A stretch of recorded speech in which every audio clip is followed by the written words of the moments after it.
bans out and the Elise, so same thing from EDG and the Galio. So actually we're watching a rewind of game 1 for us. I don't know if the fear of God has just been played in EDG, maybe scrims or something, but Xiaohu's Galio, yeah, he's played it, but it has never been this prominent as a ban before. It's got to be a reason, and you would have to assume it's something invisible to us like those scrims, but Callista, Maokai, getting some deja vu. I think this is the same check. I need to double check. We're not just having a rerun right here. Not too sold on it so far. Of course, RNG on the opposite side, it was Gragas Alistar, so if we continue to mirror. What's up, Frosty? Freaking out. Oh man, guys, that game 1 went real well for us. Let's do the exact same thing and drive it off a cliff again.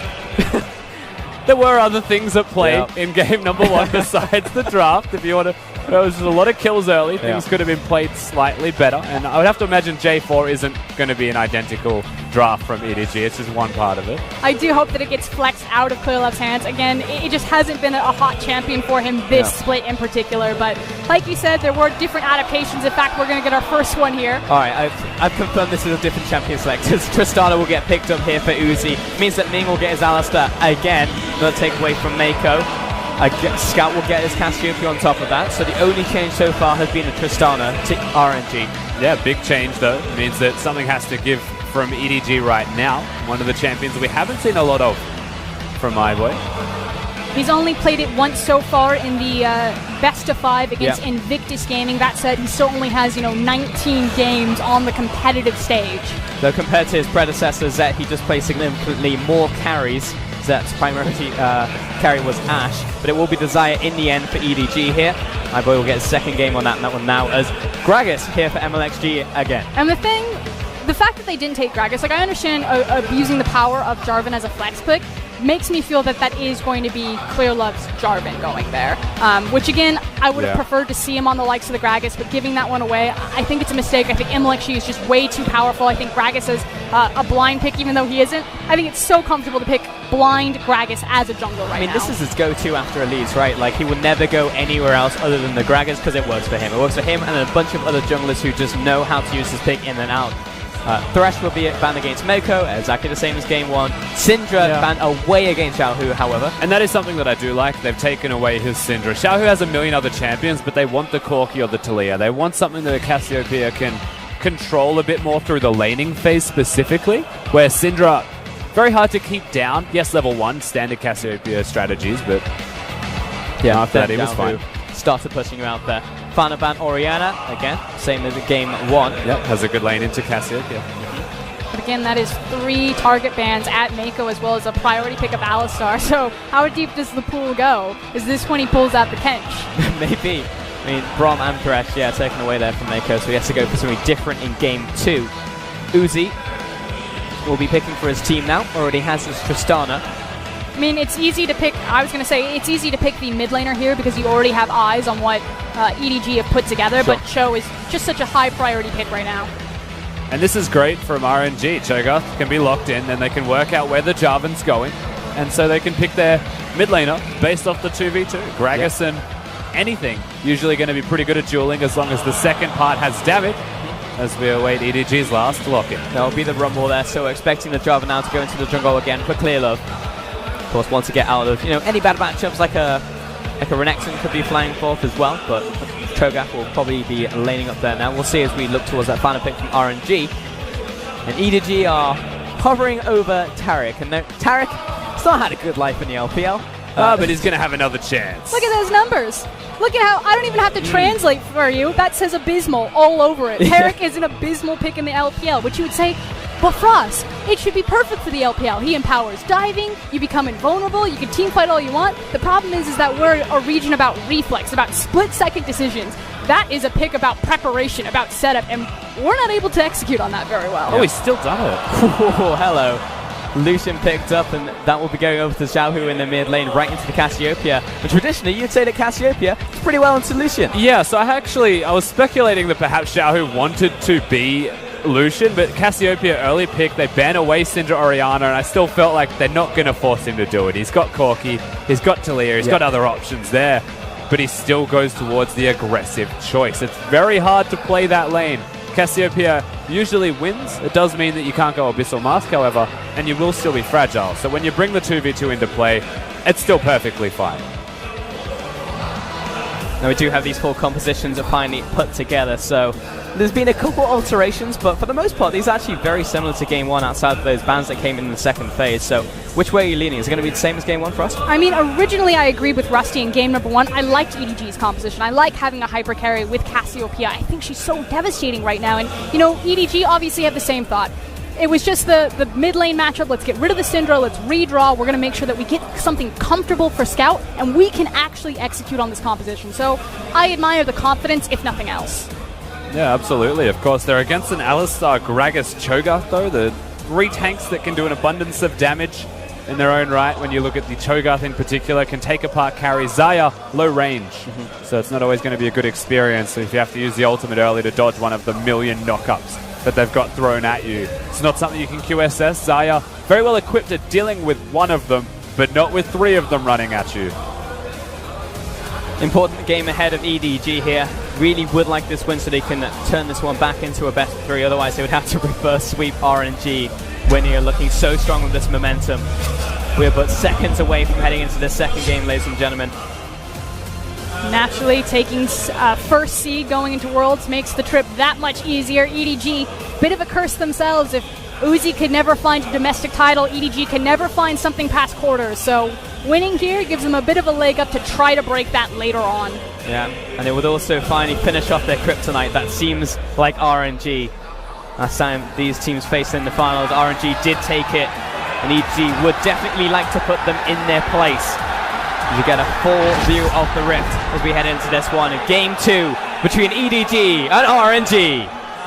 Full view of the Rift, and of course the crowd exploding as we get back onto it. You can't understand a single thing they're saying because they're all just yelling in support of their team or player. Very hard to decipher. We're not full LCK, but they're excited nonetheless. All of the people in here, it's packed. Yes, it is.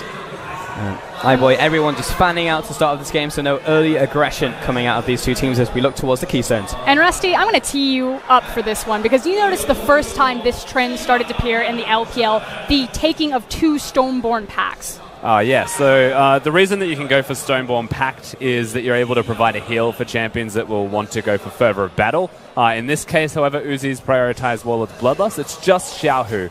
Of course, Lucian uniquely equipped at using the Fervor of Battle, and you often only see this when there are 2 AD carries on the team. 3 tanks, 2 AD carries, Stoneborn Pact, and then everyone heals. If you have Warlords, you heal more. If you have Fervor of Battle, you deal more damage, and it compensates for the lack of Warlords.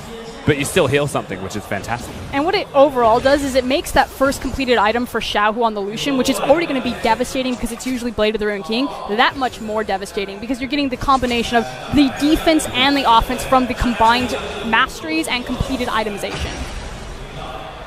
We get to see this Taric again in the bottom lane.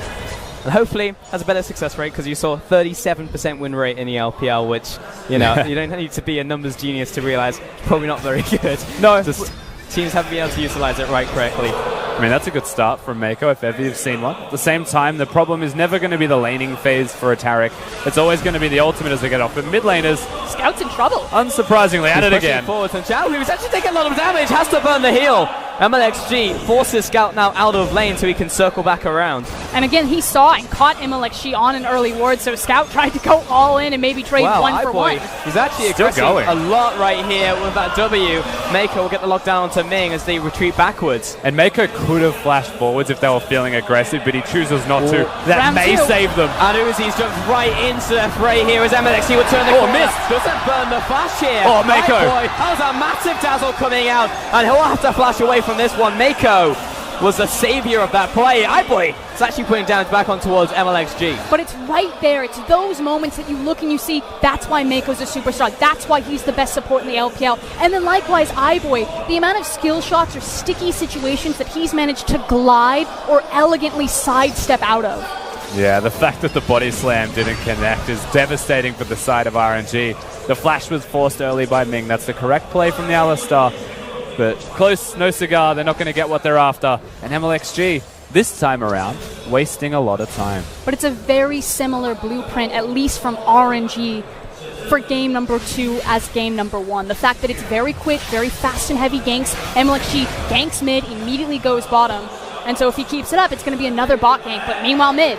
Looking for this gank, but Ming is also turns. It's just an Alistar here. Maybe I won't take on this. Alistar's just rocked up from bottom lane. And you know what is good about that, though, from Xiao, is it forces Scout to recall. He had no mana, he had no availability to trade. The concern is that Xiao has to expend his own health for it, as, you know what, he didn't recall. We've just got 3 people here for no real reason. That's all good. We're tri-laning now, but we're just trying to push in this wave for Scout so he can get a reset. Look at that, Mako even gets some gold for his trouble, so he'll go back to base. They've prioritized Scout getting like 3 CS that much. They stop him recalling to collect that, and they bring 3 people there. That says a lot. Yep, Xiaohu's going to take this opportunity to push in the wave as fast as he can, and Mako is now the mid laner. I think Hi boys, now the guess he's going to back away. Yeah, and it's not just impacting mid lane, it's impacting bot lane. The fact that iBoy has to respect that he doesn't have eyes on the Alistar, that Ming could be walking down towards the bottom river, can't step forward, can't CS. So Scout demanding a lot of attention, and it's taking away from other areas on the map. First time Jungle is going to meet toe-to-toe. Nice flag and drag. Big Chung. Yep, coming in from the Thunderlords. MLXG is going to be slapped back home. Nice bit of slow down there, waiting for the flag and drag to come back off cooldown, but unfortunately won't be able to follow after. So. It is level 4 to level 3 though between those junglers, so naturally the J4 will have the slight edge. All he does is push him out, and now he's invading using the Cassiopeia. Lucian had recalled. They don't know where he is, but he is right there.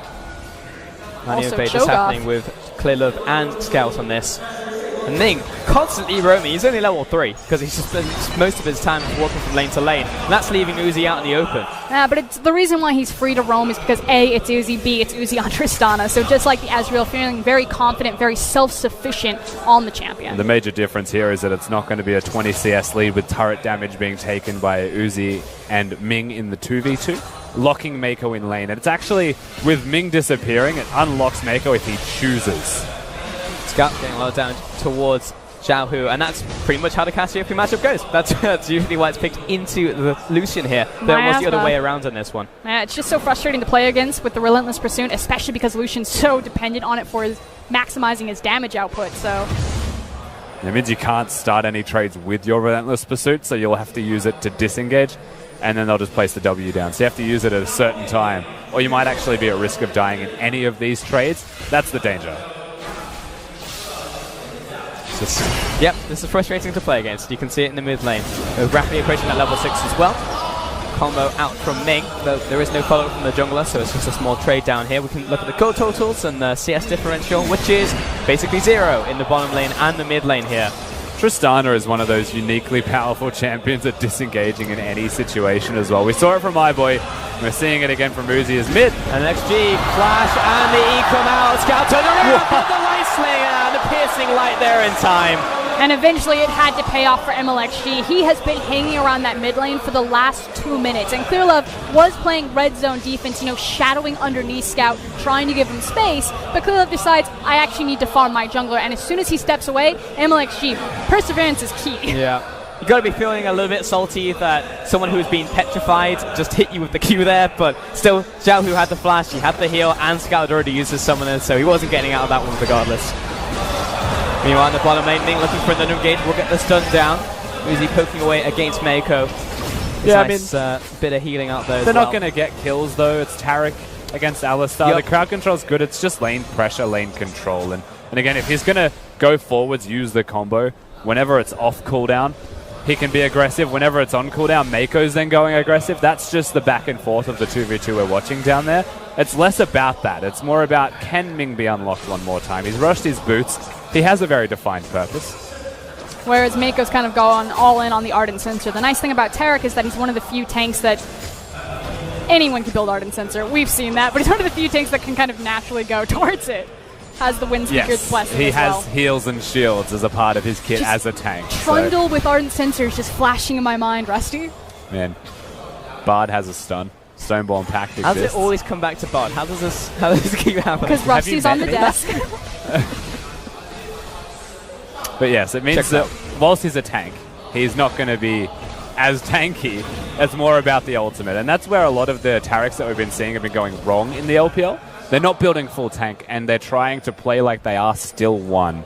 and dying before the ultimate is successful. They're also against an Alistar Gragas here, so Tarek's ultimate's pretty hard to use. But Mako's doubled down. He now has Mobies, and he's now in mid. Going for this.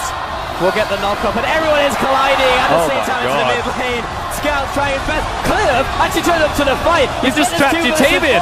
But Mouse, he's literally been trapped into the meat grinder. Mako rocks up, and Cliff, I'm helping. Exactly that. Hello, I am helping. It was supposed to be the slam dunk. The equalizer drops down, but Mouse is like, I don't do any damage. That was literally the Jarvan meme. Like, what did I just watch?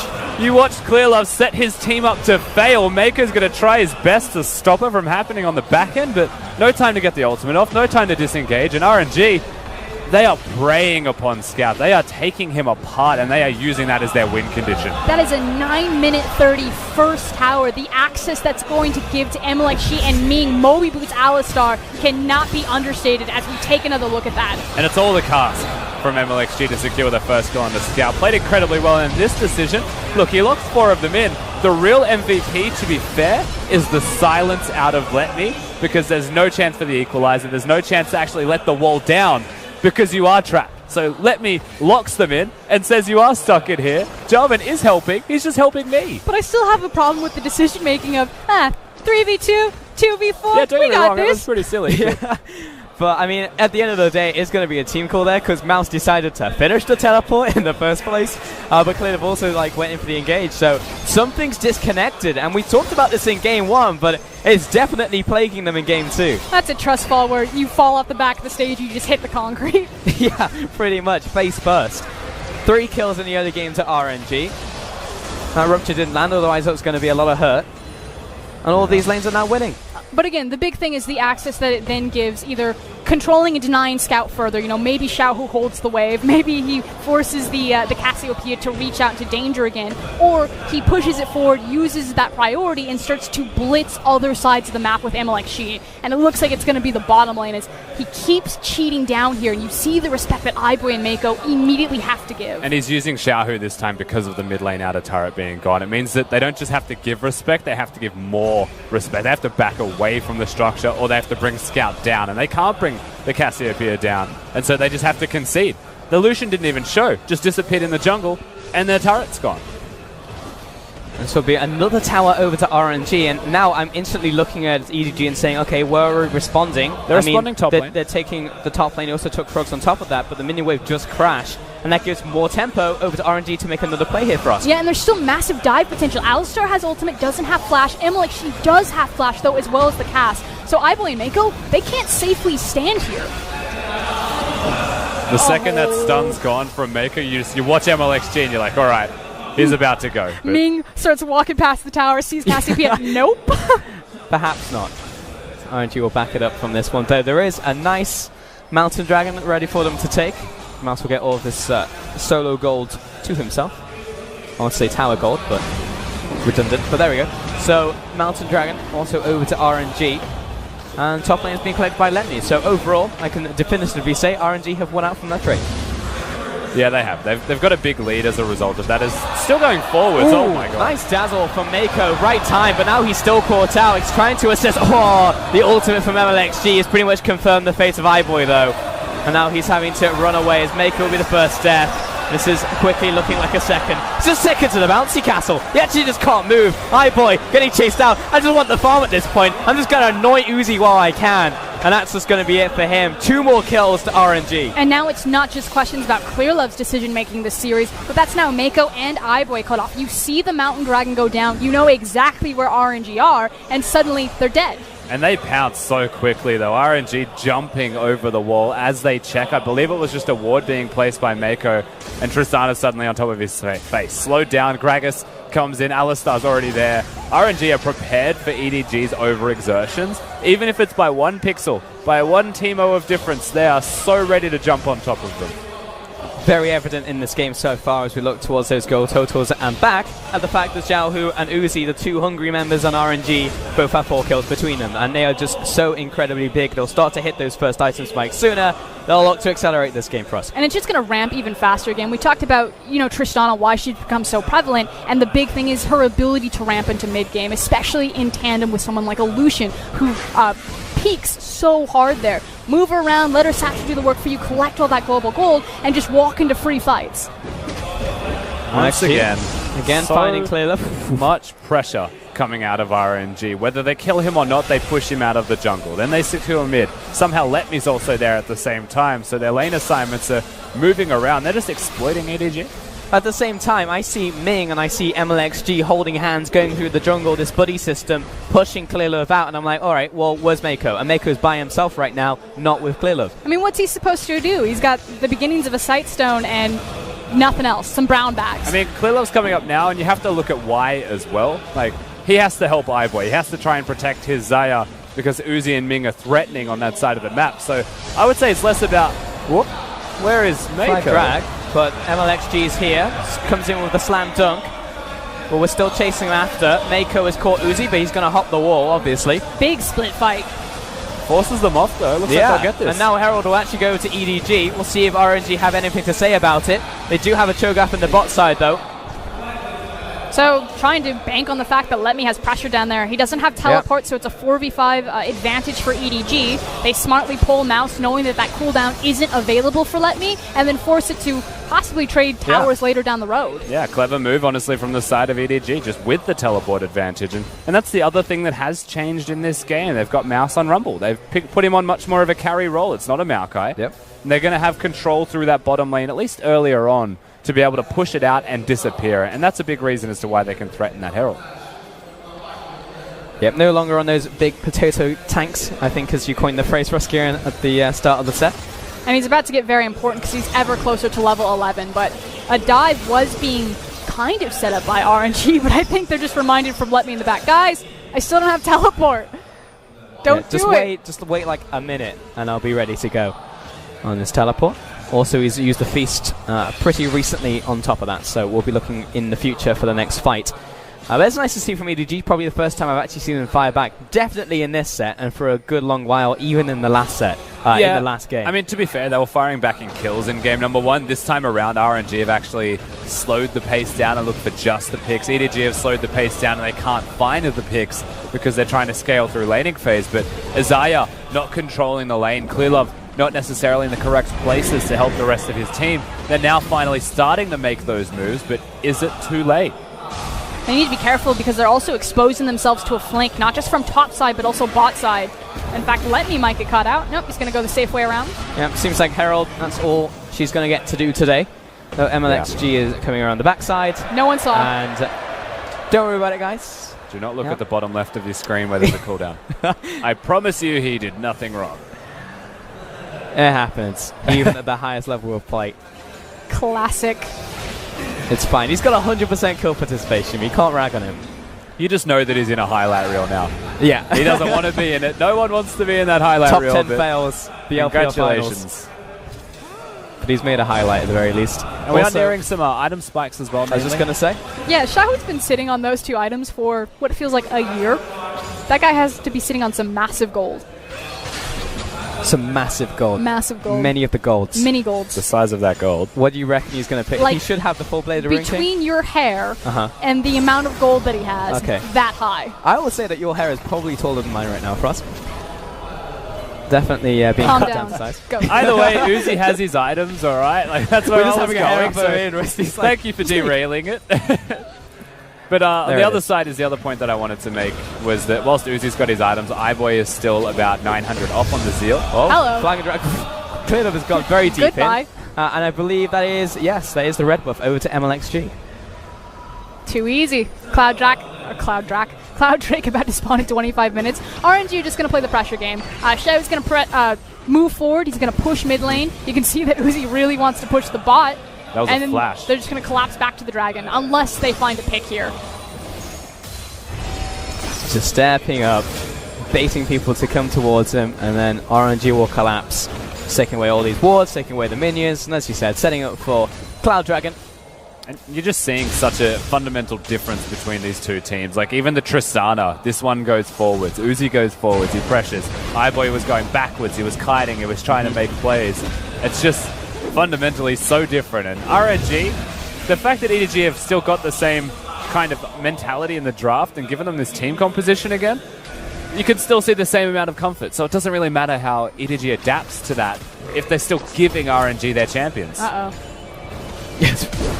Yeah, that's definitely an unfortunate situation to be in. Mako probably shouldn't have recalled there. Now he's being chased down. Cosmic Radiance comes out. The dual teleports out from both teams, and Mako still being chased out. Xiaohu turns up. He's got that first bite to come back. Oh, they've got him. Up, and iBoy wants out. He does have the teleport. The equalizer falls. RNG literally waltz out of the bottom lane. They just smash EDG. The reinforcements have finally arrived, but the pick was so simple, so well done from RNG. There's no counterplay from EDG at all. They're caught recalling. The rest just naturally follows. But Mako stared them in the face and then carried on recalling. Yeah. Do you expect a flash from Alistar when Gragas body slams and has it on cooldown without his flash up? Like, I don't actually blame Mako for that part. It's also the target selection, knowing that Mako's the primary target because iBoy still had his ultimate available for added safety. So chasing down the Tarek, burning him because he's the free kill, and then Gentleman Let Me here not only starts out the other fight, but holds the door open by grabbing all of the tower aggro. Nice little pause there. It's okay, guys, everyone out. Please evacuate the premises. Loudly as they are looking at a 20-minute Baron. Hello. They've definitely walked over Vision, but now they're completely invisible as they hammer down on this one, and Let Me rocks up with this his gets feast. to smite range, it should just be secured It's by almost there, RNG. Rusty. I mean, the smite's already gone down. We're waiting for the feast, and it's just gone. Let Me just secures it, and our EDG walk up, but it's just not there anymore. It was 15 seconds flat, and the Baron's taken by them, and when it gets to smite range, Cho'Gath will always beat smite, so the easiest secure of your life for RNG. They just walk away uncontested with the Baron. And so much of this is just starting in the draft phase. It feels like RNG have a plan, it's executed in draft, they then know exactly what to do with it when it's strong on the Rift, and do so. This is super easy Baron contests. You have Alistar, Gragas, and Cho'Gath. Rinse, wash, and repeat, exactly what happened in game number 1. Uh-oh. That was a little bit scary, but EDG didn't instantly pounce out of the brush, even though they could have.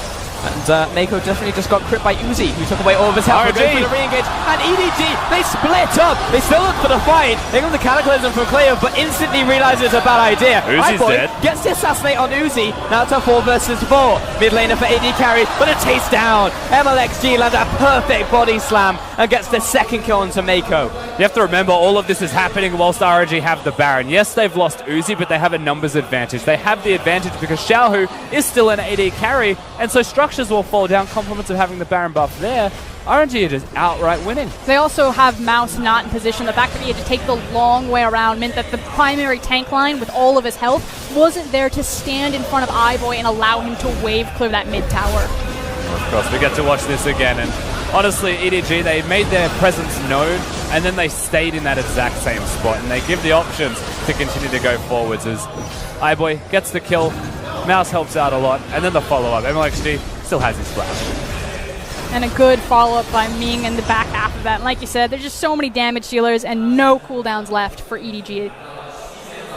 They put everything towards killing iBoy, and there's, On the bright side, at 22 minutes in the game... Are you going to say they got their first kill of the game for us? I was going to say they've now got the Ardent Sensor, the brown bags, and the Sight Stone. Oh, okay. And their first kill while we're He's going. rich. He's rolling in it. That's the power spike, though. I mean, he will be empowering all of his team, but when you look at who the Ardent Sensor really works towards here, it's mostly just going to be iBoy. I mean, I'm still not a fan of the Ardent Sensor rush here, to be honest with you. While you're technically right, they are still incredibly far behind their opponents, RNG, and this was a race at the end of the day. The nice thing, though, is that Xayah really peaks at 2 items, the Essence Reaver and then her Zeal completed item. So with the Ardent Sensor, she actually is quite strong right now. Hello, they could put again. Out, 1, 2. Oh, and Let Me if just he's not dead. Drops him on the spot. Clear again with the Cataclysm. This time, he's got both the carries wailing into this fight. MLXG falls for a clear load. It's going to be in a second. Uzi's got reset time for Uzi. He's looking towards the Cassiopeia. Ming, it's gone very deep with no ultimate. Scout really wants this kill, but that could have been close. A knock-up had landed. But again, it will be another 2-for-1 trade. And EDG are just getting ripped apart in these fights. That's multiple times that Mako is caught without vision. You know, he's only got the side stone. He doesn't have the extra ability to place down, you know, more wards. He needs to frequently be making more backs. He's not getting the time on the Rift needed. So RNG are finding these blind, dark pockets, and EDG are just falling into them. And Scout is trying his hardest, but he's already 0-3. The pressure from the early game of RNG is starting to show fruit now at 20-odd minutes into this game because, yeah, his positioning wasn't that bad in the last fight, but he's so far behind. So his damage is nowhere near as comparable to that of the Lucian or the Tristana of Uzi. And if that's the difference maker, then it might already be too late for EDG. They have to wait 15 more minutes probably to be able to be relevant for the carries. All right, we will have our first pause of the best of 5 here. We'll go ahead and try and figure what the problem is and try and get the information to you as fast as possible. And hopefully it's an easy fix. But I think what Rusty said rings true. You know, at this point in the game, EDG, it is in disaster territory. They have to stall out so long. I think the only good thing is that Baron's not up just yet because RNG took it so early, so they at least have maybe like a 2-3 minute window where they get to catch their breath, but they need, you know, 10-15 minutes. I'll be honest, that's not the best silver lining I've ever heard in my life for someone to come back I'm trying to sell it, it's real hard. I understand it for us. Right now Uzi, I mean, he died in that last fight, but overall this game is going very well for him. They're very close to finding that 2-0 and almost actually clean sweeping EDG here if something doesn't dramatically change in this game and the next. It'd be bittersweet for EDG to have so many 3-0 victories in the finals of the LPL to suddenly be 3-0'd by their opponents this time. 82% win rate.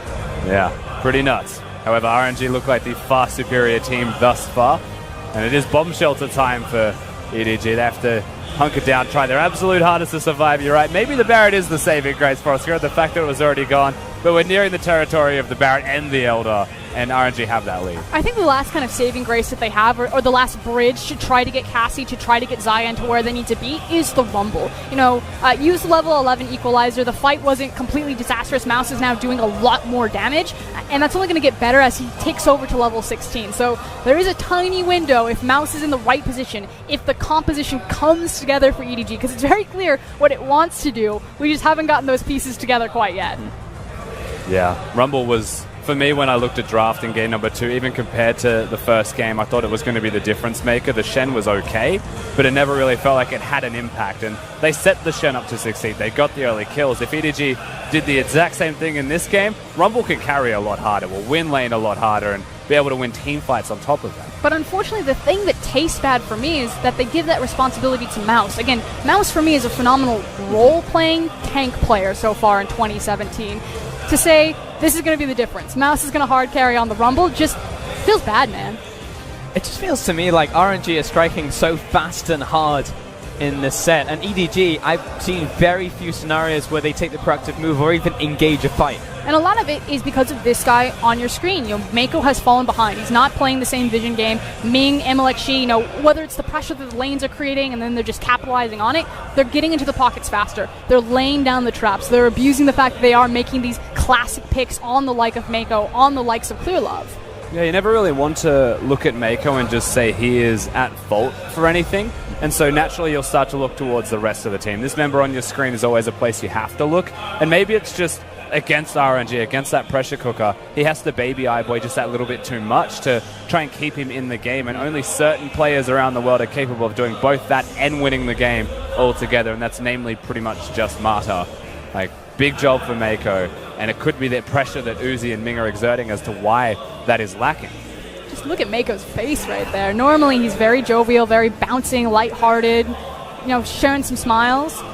He's deadly serious. He's not having a good experience. The Tarek hasn't been near up to par. Surprise. Which, look, maybe that is just a Tarek thing. It's just the curse now in the LPL. It just doesn't work out. Then why do we keep falling into it, Balls? I mean, it's a self-fulfilling prophecy at this point, I have to feel. But we do have an update. It was a mouse headset issue, so shouldn't be too difficult. Should be able to just swap that one out and we'll get back into the game shortly. Nothing that will require any more drastic measures, so pretty simple. Yeah. Hopefully we get back in soon. This is the time in the game where RNG want to fulfill that momentum and continue that moving forwards. Any kind of pause is very unfortunate for that. You're literally pausing the momentum. You know, you can see them right here, and all the players have to stew in this. They have to sit here, especially for EDG, who are right they're down in this game, they're down in the series, and they've got to be like, well, I sit here in silence and think about all the things that went wrong, but then you have to condition yourself into going, what am I going to do next? What's my next play? But it does allow them kind of this mental reset as we look at Clearlove. You know, he closes his eyes, he sets his head back, take a deep breath, get back into this game. Okay, guys, this is what we need to do. I mean, it's not a tactical pause, but for certain people, it absolutely might feel like one. Being able to sit in silence might help to reset your mentality, but sitting in silence is also a very big detriment to certain people's mentalities as well, because you want to be able to express. Maybe you just want to say sorry for a performance or a mistake you made, but now you can't talk after it because there's a pause. And on the other side, for me, the amusing thing has always been like, imagine you're a winning team, you've got all the momentum in the world, you're hyped up, you're on the big stage, and now you're not allowed to talk. And for 10 minutes, you're sitting there, you're like, what am I going to do when we come back? And then all 5 of you are just like, well, I'm going to do all of this. And you get none of it done. Yeah, communication becomes a mess. It's like, we should do this. But right now, at this point in the game as well, everyone had just backed away and is just waiting for those objectives to spawn, so it won't be too chaotic as we go back in, as I'm sure everyone will just start fighting. And the number one thing for me is checking in on that Baron timer again. Lost track of it, need to immediately figure out when it's going to spawn again, because that's going to be the next big deciding factor. EDG should be safe to kind of sit back on their inhib towers, collect the farm, try to ramp up a little bit more. But if that clock strikes midnight, Baron comes back up, time's out.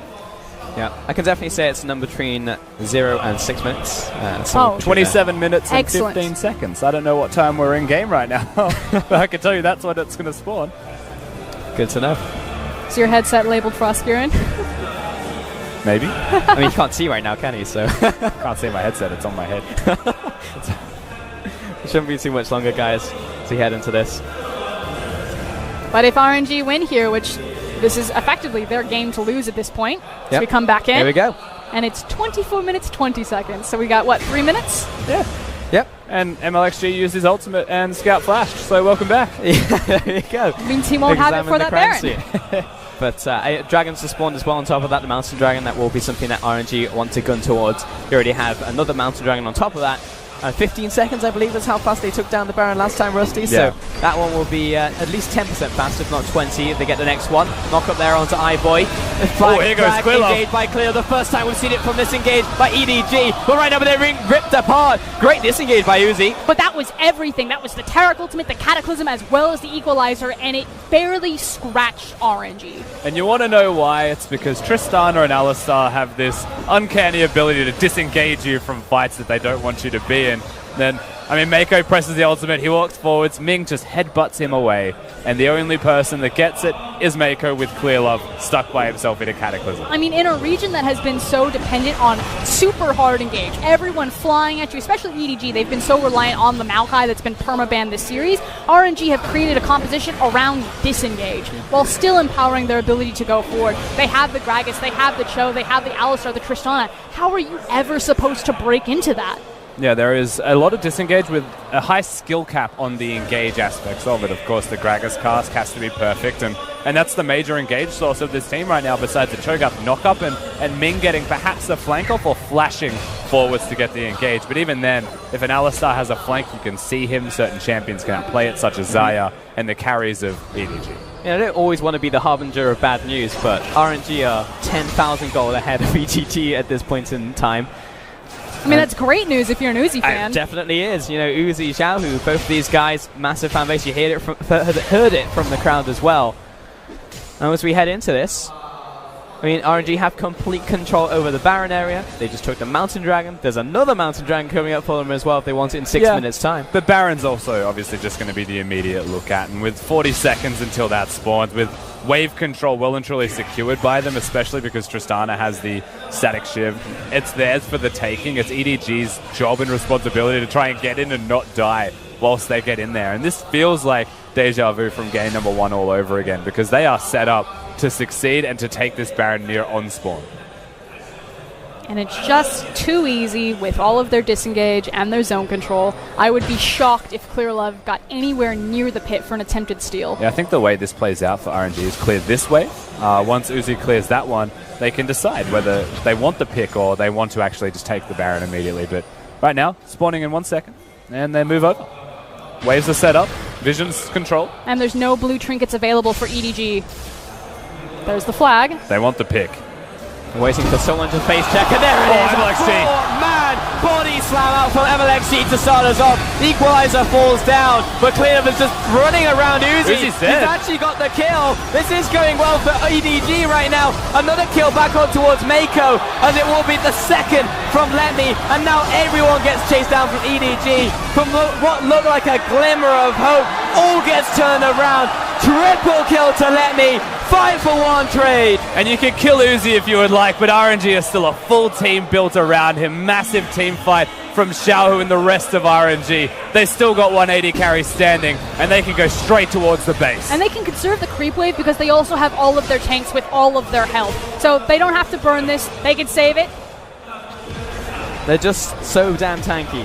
And EDG, they've got 1 second on Mako. This looks like it will be inhibitors right here. Maybe a second turret on the bottom lane. Taking turrets. RNG are frantically pinging the mid-inhib, but Xiaohu, who is the damage source, has chosen structures. Bit of an interesting call there. Maybe some indecision, but it started out with a great pick. There was a fantastic flash body slam from MLXG, and Uzi dies here, right? Very early into the fight, they cancel his knockup, they take him apart. But look at Xiaohu most importantly, because once he sees the opportunity after iBoy ult, comes in and finally is able to output some damage with it. But the tanks were already killing them before Xiaohu even comes in. He's just a focal point, so by surviving, RNG still win. Yeah, and speaking of tanks, I mean, Xiaohu had a great performance, but Letme, the Yeah. linebacker in front of him, created space, allowed Lucian to reset the exhaust on him and find the flash over the wall. And the important part is that Xiaohu knocks it down, but Letme is setting it up. He's able to kill them. He's able to force the ultimate with Gragas out of the carries of EDG. And they're all trying to kill one carry. They all move to the next carry. And if you forget about the tanks, they will take you apart. It's just so obnoxious. They have so much health, they're unkillable, and they kill you back. And when they're so far ahead in this game, now what, a 14,000 gold lead to RNG? Yeah. Like, in terms of those items, you literally can't kill them. Like, EDG just don't have enough damage right now. The tank that gets ahead stays ahead, Pulse. It's Yep. just the way that it works. And right now you're expecting free Baron, honestly, to be taken, even though the inhibitors are standing. I believe the one nice thing that happened for EDG is they got control over the Scuttle Crab. You can see it right now on your screen. And that forces RNG to go back over the back wall. 2 dashes, and Ming jumps over. Oh, that's both scrying orbs. They're going to spot them now, but this is dying very quickly, even with 3 members. MLXG turns up, Smite comes down, and RNG sneak the Baron. And they're going top, so they're immediately going to the one lane that doesn't have an open inhibitor. They have Scout going bottom, and once they spot this, they could still go top. They are not going to be afraid. Nope, Scout's just buying some time on the bottom side, but this is a massive It's a big tank. joker. This is an Armada approaching this tower. Mouse has already dropped to half. Tower just disappears. And now we're on to the inhibitors. Remember, the other inhibitors, mid and bottom, are actually just completely bare and left open. And they're just going to make their stroll over there. I mean, if EDG want to stop this, they have to go for the engage, but it's MLXG with the disengage right now. There goes Clearlove. Clearlove with engage on the front lines, but they haven't taken any damage yet. Cosmic Radiance is good, buys 2 seconds. RNG have still taken their objective that they wanted, though, and Letme got to keep poking at him because he's got that Warmogs. But again, that's 4 cooldowns wasted from EDG. They didn't kill anyone from RNG. Maybe they've pushed them off the Nexus turrets, but that's all 3 inhibs gone. That means that one more push is all that it takes for RNG. They can go via the Mountain Drake to go towards the Nexus as well, and that's going to be 3 Mountain Drakes for RNG. They could not be more equipped to finish this game off. This is absurd. It's so big. He barely fits in the jungle. Like, how much health does he have naturally? Over 5,000 health? That's over 10,000 health with Gargoyles. And that is a 10-stack choker for 10 you. stack choker, 506, and has 4 items. Yep. He's not going to die ever. He's bigger than the dragon. He's actually bigger than the dragon. This is absurd. Thank you, Letme. The crowd definitely appreciates how large Letme is. Yeah. Oh, man. Banana for scale. Oh, an RNG, 3rd Mountain Dragon. Like, they're just going to carve through these remaining Nexus turrets like a hot knife through butter. And we've seen EDG try to fight. We've already seen their last-ditch effort to engage. Clearlove pretty much is that engage, and so what is it for EDG now? They just have to kind of watch and think about the next game, honestly. This is the Spartan stand. It's got to be them drawing some line in the sand, but iBoy just lost half his health, has to be healed back up. And RNG, they have the 6th member, and that 6th member is named Minions. because they're coming in from the bottom, the top, and the mid, all flooding in and crashing against these towers. EDG have to do something. There's so much work against Scout. He's always dead before this fight even starts. Has to on his. There's a 4 vs 5 to start this one off, and RNG just about obliterate the front line. Oh, Uzi, he's looking for a reset time as he gets himself the double, knocks him back at the spawn pad. There's the triple. Uzi, he really wants his quad trap, but Mouse is going to deny. But what they do get is game 2. RNG 2-0 over EDG. And Uzi cleans up with the triple, jumps onto EDG spawn, and is now 1 game away from his first domestic title. You can feel it, set point for RNG. The crowd's behind him. They're behind Uzi, as you mentioned. Wants his first ever domestic title for himself, and he is 1 game away. And it's not even really the Uzi show. That's the craziest thing. It's the team around him. The whole roster is showing up. Yeah. Xiaohu said in an interview that when Uzi rejoins, first WE, then the LPL title, and he is keeping good on his promise so far. Xiaohu's word definitely means something in the LPL. How absurd it would be if RNG finds the clean sweep against EDG here after being clean sweeped in the last final back in spring by WE. And that is the cleanest ramp. Yeah. That's a 38-minute game, and it didn't even really need to go to 38 minutes. That's RNG playing it slow, making it feel real good for themselves as they just gradually take apart EDG's base, making them suffer. And the fact of the matter is how many towers? 1 to 11. Again, it's the Tristana. She hyperscales into late game, but when you're picking up all of that global gold, having 3 mountain dragons on top of it, not only is the Baron going to drop quickly, but you're going to balloon even earlier into late game status. Mouse actually did a lot of work on that rumble. You know, we commented it back in the laning phase. The fact he's on a carry this time, he's not just on a tank where he's going. His job is to engage. He actually put in a lot of work, but unfortunately the team just couldn't follow up on it. Yeah, and again, that was kind of the one bridge that EDG had left to try to get them into kind of miracle zone. Unfortunately, the game ended, and Mouse was still only level 15, so couldn't put in or couldn't survive long enough. Yeah, the one fight that happened around the Baron that RNG engaged, he still killed 2 of the carries almost. He definitely killed 1 of them and tried his little heart out, but Mouse is only 1 man, and the rest of the team wasn't really there around him. You look at Scout's damage to champions, and that was very low. And that's also the focus of RNG, putting that damage down to be that low by ensuring he's not going to be relevant in this game. And it feels like RNG have just downloaded EDG's strategy, and they know that the mid lane is the key to success. Download is a great word for it, because it wasn't even just during the series, it was before going into it. It's like they've never even dropped a beat. And then following that, EDG, I mean, I feel like a broken record saying it, but they look like just disconnected. Like, they're not going at the same times. Like, Clearlove goes in for the engage. Like, we do see the proactive play very late into the game, honestly, way too late. And then when that happens, then the equalizer comes down. You know, it's not all happening simultaneously. It feels like EDG don't have a good read on what their priority pick should be. I mean, we're not in team comms with them. We can't hear what they're saying, but with my, I don't know, just looking at this, I'm like, why Galio? Why the Jarvan? Why aren't you prioritizing Mako? Why aren't we getting this Alistar? Why aren't we building on all of the success and the adjustments that we saw in the Invictus Gaming versus EDG series? It's like they completely changed how they play around objectives. They had these great, really cool compositions. Like, okay, now throw all of that away. We're going to try to 5v5 every single time. And we have said it at the start of the second game as well. They didn't really adapt all that much towards what happened in game number 1. It's very similar. They gave RNG pretty much the same thing. They picked pretty much a similar idea for themselves besides top lane being a tank. And ultimately, now they've lost with this as well. You have to come back to the third game and be like, well, pretty sure we should change more than just this. We should actually take things away from RNG, because we've proven that they can still beat us with that composition even if we change, and so now we need to change them. And that's the biggest thing, right? Like, fundamentally, they've just gone into the second game. It's like, okay, it didn't work out. Let's try it again. Didn't work a second time. Well, is it worth even going for a third time? Maybe at that point you actually just change the entire strategy and say, okay, now our goal should be objective control, or go back to what was working in the previous set and back in the playoffs, instead of just going for the same strategy and expecting something to change. No, I agree. I think they have to re-hit the drawing board, and Coach Nofe needs to start adjusting multiple things. It wasn't just the rumble up into the top lane. Yeah, I mean, the rumble for me was actually one of the shining lights of EDG's adaptations here. I think the J4 could very easily be something else. I think the Taric was, it's cool in concept, but he's still being exposed early through the draft phase. He's still being banned out, and if they just pick for him earlier, that won't be as big a problem.